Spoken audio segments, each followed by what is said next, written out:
नमस्कार, सत श्री अकाल। I hope so everything is okay. Today we are discussing on topic of Delhi police. Delhi police के बारे में हम बातचीत करेंगे थोड़ा हटकर आज। और अगर आप राजस्थान से हो और दिल्ली पुलिस के एग्ज़ाम कंडक्ट होने में 2 दिन पहले हो गए थे, पूरे के पूरे 6 तारीख को, आज हो गई 8। और फिलहाल मेरे अनुसार SCM हेड कांस्टेबल मिनिस्ट्री के दिल्ली पुलिस के एग्ज़ाम में वो चल रहे हैं। तो आपकी एडवांस में मेरी तरफ से बहुत सारी शुभकामनाएं।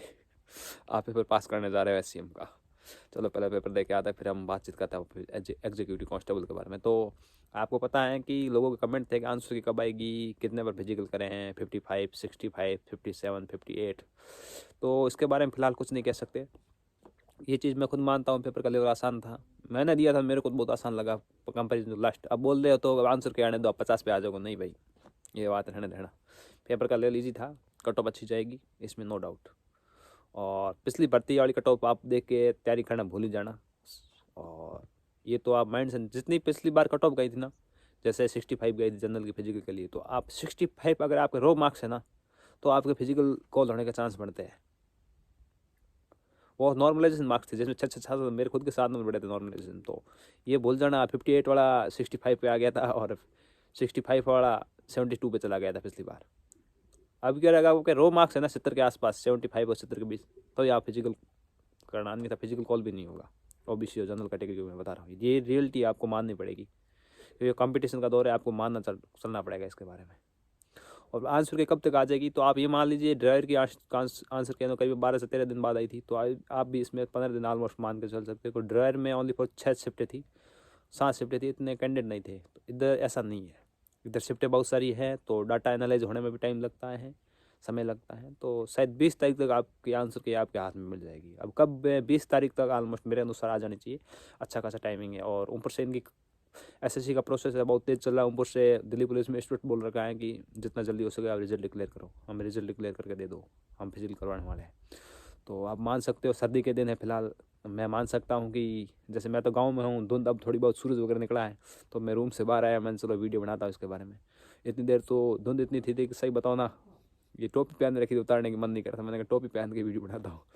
ठीक है, ये रियलिटी है। और इतना ठंड पड़ रहा है, ठंड में रनिंग नहीं होती है, जैसे ज़्यादा नाक जाम होने लग जाता है, या पर जो भी हो जाता है, XYZ खांसी आने लग जाती है।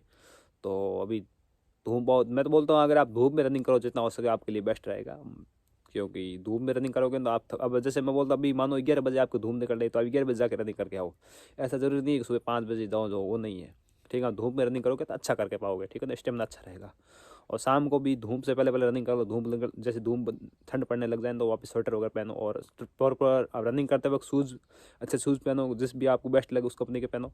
और लोअर में रनिंग करो, शॉर्ट मत यूज़ करो, और ट्रक सूट पहन के साथ रनिंग करने की कोशिश करो। और साथ में हो सके कानों के अंदर ये तो टोपी लगा दो, या पट्टी आती है वो लगाओ, ताकि कानों में हवा नहीं जानी चाहिए। आवाज़ गई, क्या भरोसा कल कान जाम हो जाए और फिर बुखार आ जाए, ऐसा ना होना चाहिए। ठीक है, मतलब रनिंग की वजह से अपने को बीमार नहीं पड़ना है। तो आप शॉर्ट पहनने की आपको जरूरत नहीं है, आप लोअर में ही कीजिए। और T-शर्ट में रनिंग नहीं करने की जरूरत, आपको ट्रैक सूट ही रखिए। और बाकी पट्टी है वो लगा के रखिए, आपको टोपी पहनने की जरूरत नहीं है। ऐसे टोपी पहनोगे तो वो सर गर्म हो जाएगा, अपना टपट्टी रखिए, आपका कान है टाइट हो जाएंगे, तो वो कंफर्टेबल है आपके लिए। ठीक है, और शूज़ जो आपको बेस्ट शूज़ लगे उस शूज़ रनिंग की, नंगे पाँव शूज़ रनिंग मत कीजिए अभी। और नंगे पाँव आप प्रैक्टिस जिस दिन आप अपना टाइमिंग लो ना, उस दिन नंगे पाँव कर लेना, अभी नंगे पाँव करने की आपको जरूरत नहीं, आप शूज़ पहन के ही कीजिए।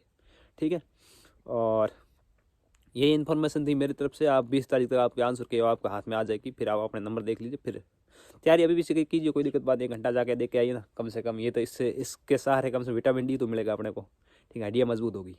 तो ऐसा कुछ नहीं है, अभी 1 घंटा दे के आइए, उससे कुछ नहीं होने वाला। और 70 के आसपास जिसके भी रो मार्क्स बनने हैं ना, मज़े में, you are finally near by selection. नहीं, आप जो मैं ये बोलता हूँ कि कम से कम आपको फिजिकल कॉल के लिए तो होना पड़ेगा, 12 गुना में जाना पड़ेगा ना। अब 12 गुना की कट ऑफ 70 चली जाएगी, फिर क्या करोगे। रो मार्क्स कम से कम 65+ होगा, तो आप फिजिकल कॉल में हो जाओगे। और फिर फिजिकल वैसे भी जल्दी होंगे, तो जो फिजिकल पास करेगा वो नौकरी लेके जाएगा, इसमें कोई डाउट वाली बात है नहीं। आपको कम से कम 12 गुना में जाना पड़ेगा इसके लिए। ठीक है, तो इस वीडियो में ये इन्फॉर्मेशन थी, आपके साथ शेयर करनी थी। और धुआं थोड़ी ज़्यादा आ रखी है, तो सोच समझ कर कदम रखें, ठंड ज़्यादा पड़ रही है। और मैंने बोला है विशेष कर कपड़ों का ध्यान रखें रनिंग करने से पहले, और गर्म पानी का भी यूज़ करें। तो सर्दी में गर्म कुछ करने की कोशिश कीजिए, ताकि आपका स्वास्थ्य सही रहेगा, तो आपका भी और जो जुकाम वगैरह नहीं लगेगा था। तो अगर मैं ये बोलता हूँ ये रनिंग है अच्छी रनिंग, अगर इसमें जुकाम वगैरह लगे हैं तो बॉडी की ऐसी की तैसी हो जाएगी, फिर रनिंग और नहीं हो पाएगी, ठीक है। तो आपको ऐसा नहीं करना है, आपको सब कुछ बेस्ट करने की कोशिश करना है, और बेस्ट में आप बहुत बेहतर कर लोगे, ठीक है। इस वीडियो में इतना ही, और बाकी कुछ हो तो आप मेरे को कमेंट करके बताना।